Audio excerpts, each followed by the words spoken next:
So last week we spoke about Canva, which is a graphic design tool, and the first week we spoke about Google Docs and how to arrange documents and how we can identify different elements of a doc and style it. And Canva was a lot more about styling and like arranging elements and about thinking about things on a page. Even if it's one big page, we think about each element as an individual thing that can be moved around on its own and changed on its own.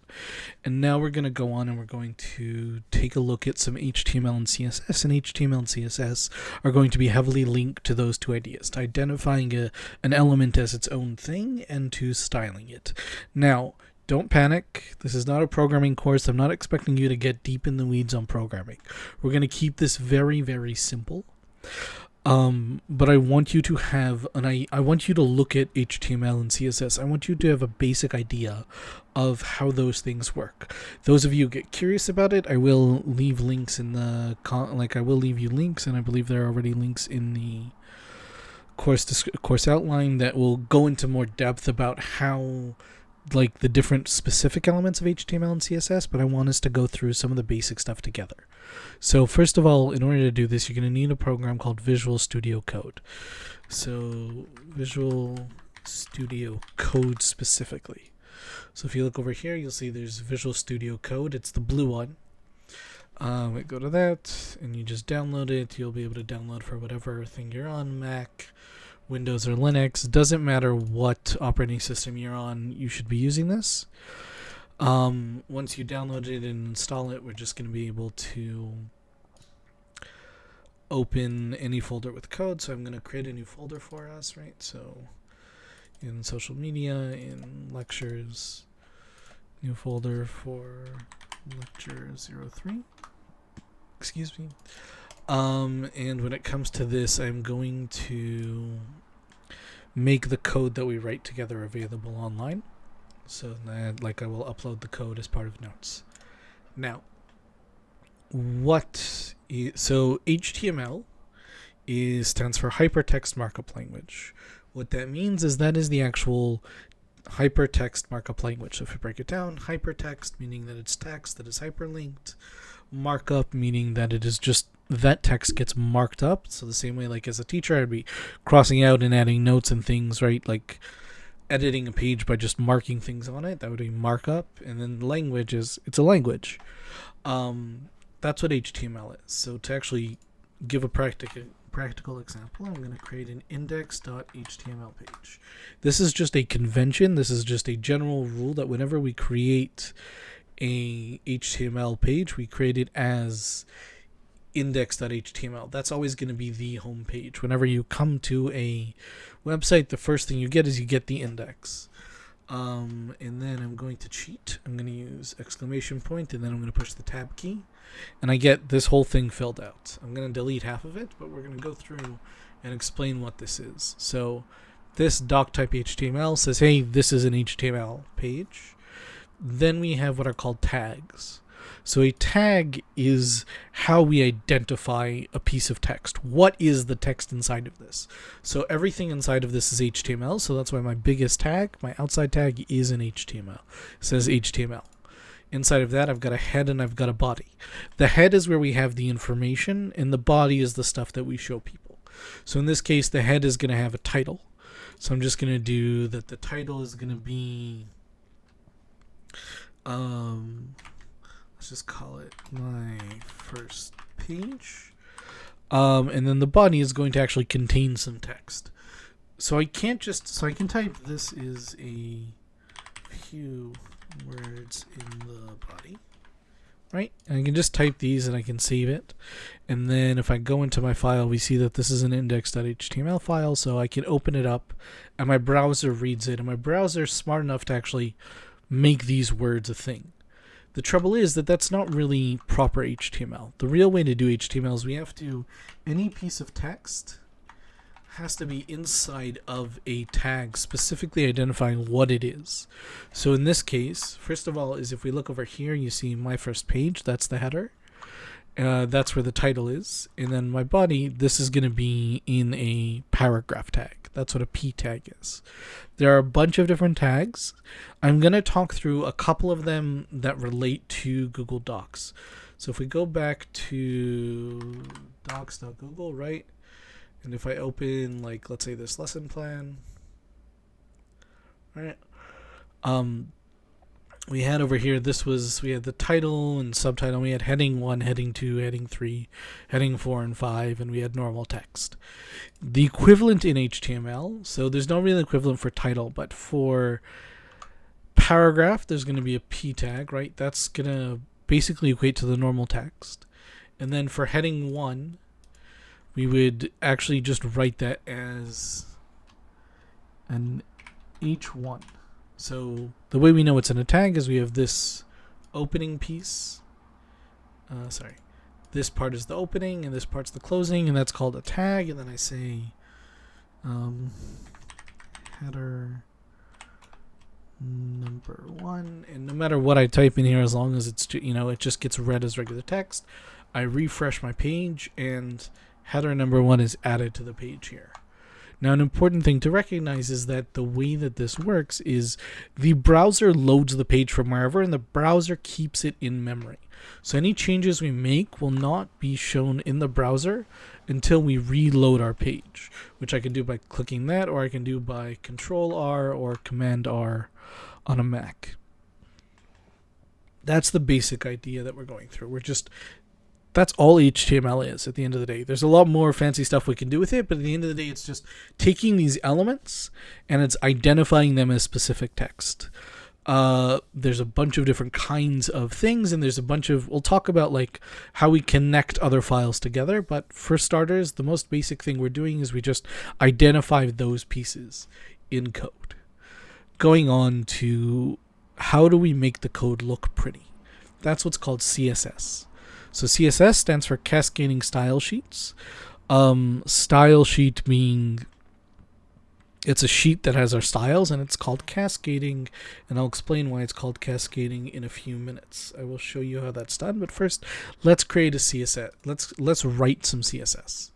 So right now I'm going to add a second file called style.cs. Oops. It should not be .cs. It should be .css. And you'll notice here that I have all these fancy icons that show up. Ignore those. Those are because I have a special theme in my Visual Studio Code. You're not going to have that to begin with. It will still show different icons depending on the file extension, but don't worry too much about what it does.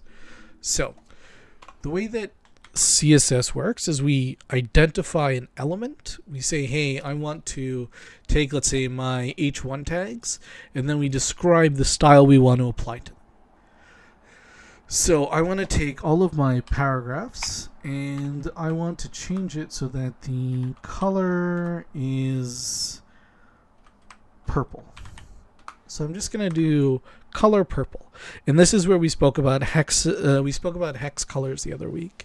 And we're going to illustrate that. We're going to show using hex as a thing in a moment. But for now, I'm going to set so all paragraphs are going to be purple. Now I go back here and I refresh my page. And nothing changed. Why not? Because these are just two separate files. We have to link the files together. The HTML page doesn't just hold the text, it also holds all of the information related to the text. So in this case, what we need to do is we need to link the style sheet to the text. How do I do that? I create a link and I say the relationship is that this is a style sheet, and then I say the source, the reference, the href, the hyperreference, which is the location of this, is just going to be /style, which just means that it is right next to me. So the / is, hey, this is right next to where I am, and this is a style, and it's style.css. So now if we go, so if I save this, I go back to the page and I refresh it. Now it's a little hard to see, so I'll zoom in, but you can see that this turned purple. I'm going to zoom out on the page. We'll go back here, and now let's talk a little bit about color. So because I'm using a fancy tool like Visual Studio Code, I actually get this whole drop down where I can write it out as hexadecimal. And now if I want to, using the hex, I can use this color picker and I can change the value to, let's say, some light blue, right? Like somewhere around there. And that shows up as a hex value. Now, browsers are very smart and CSS is very smart, and it can identify using a bunch of different methods. I can use hex, I can use RGB, or I can use the names for some colors. Now, the names are obviously going to be predefined, and you should never really use them because they're not precise enough. At its core, though, this is all that there is to websites. There's a lot of other stuff. There's JavaScript, which is a programming language that lets us manipulate things, and then there's our style.css. Our CSS stuff can get into a lot more depth. The one last thing I want to talk about is I want to talk about focusing the style on a specific part. So right now we've spoken about, this is a second paragraph. Up until now, what we've done is we've spoken about all of the elements, right? And if I reload this, both of these elements are the same thing. How do I change it so that this second paragraph is purple and this first one is blue? Now, the short answer is there's a lot of different ways to do that. One thing we want to do is we want to set it up so that we want to be able to make this paragraph its own identified thing. So the way we do that is we use something called an ID. So I'm going to give this paragraph an ID, and I'm going to give it the ID of purple paragraph.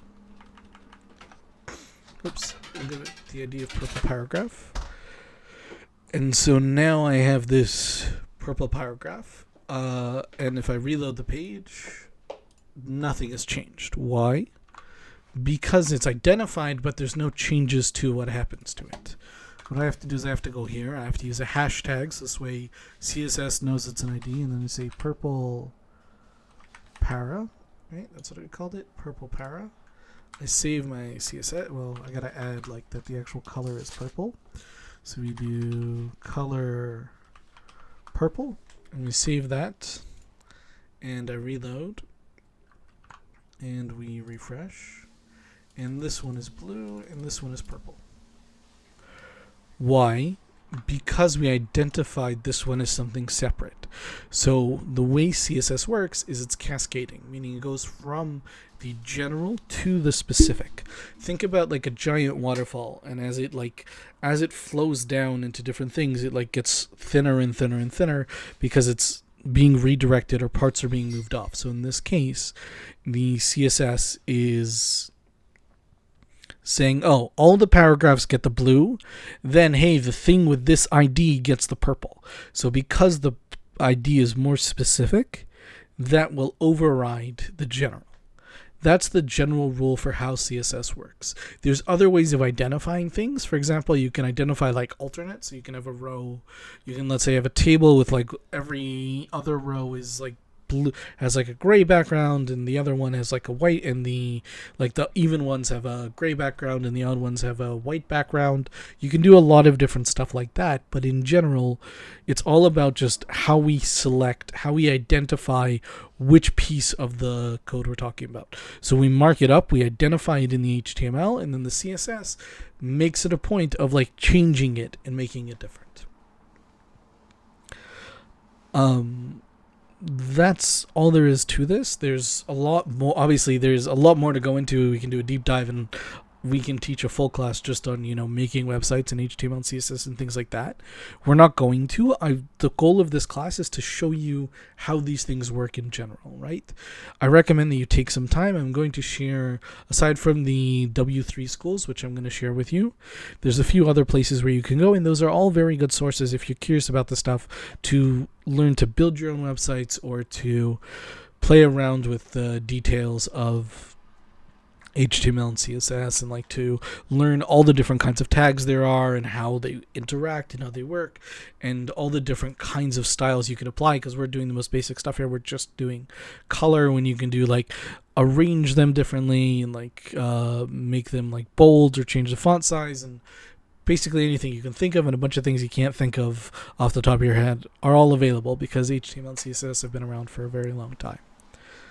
That is the basics of HTML and CSS, and next week we're going to talk a little bit about copyright before we go on to learning some like specific tools related to like making websites in a much easier way.